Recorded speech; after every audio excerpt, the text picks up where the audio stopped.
Farmingdale in New York, the Ryder Cup that will electrify Bethpage Black this week bears little resemblance to the version staged at PGA National in Palm Beach Gardens more than 40 years ago. Today, it is one of the most watched sporting events on the planet, but in 1983, it was little more than a curiosity on the American sports calendar. Tickets were easy to come by, the crowds were thin, and few realized they were about to witness a turning point in golf history. That year, Jack Nicklaus captained the U.S. team for the first time. Across from him stood Tony Jacklin, making his debut as Europe's leader.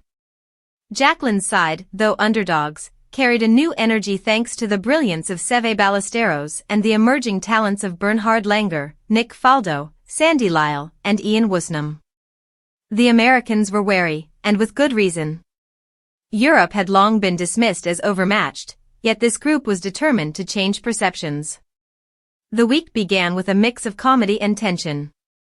A miscue on directions led two Europeans to mistakenly walk into Nicklaus' home, believing it to be the Palm Beach Yacht Club, where their team dinner was scheduled.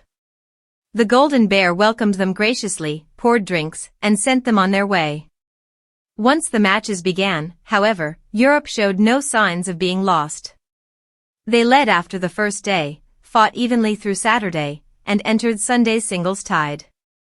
The drama that followed was unlike anything the Ryder Cup had produced. Ballesteros and Zoller have their duel in a clash that featured breathtaking shots and stubborn grit. The scoreboard swung back and forth as players traded victories, leaving the cup balanced precariously.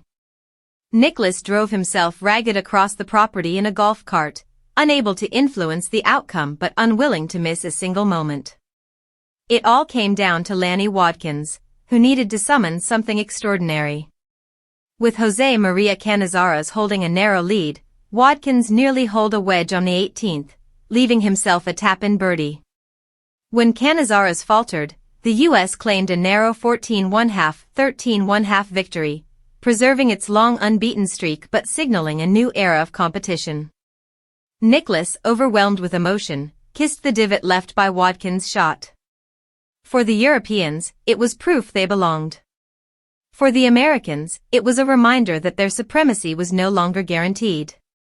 And for golf, the 1983 Ryder Cup became the spark that transformed a sleepy exhibition into one of the game's greatest dramas.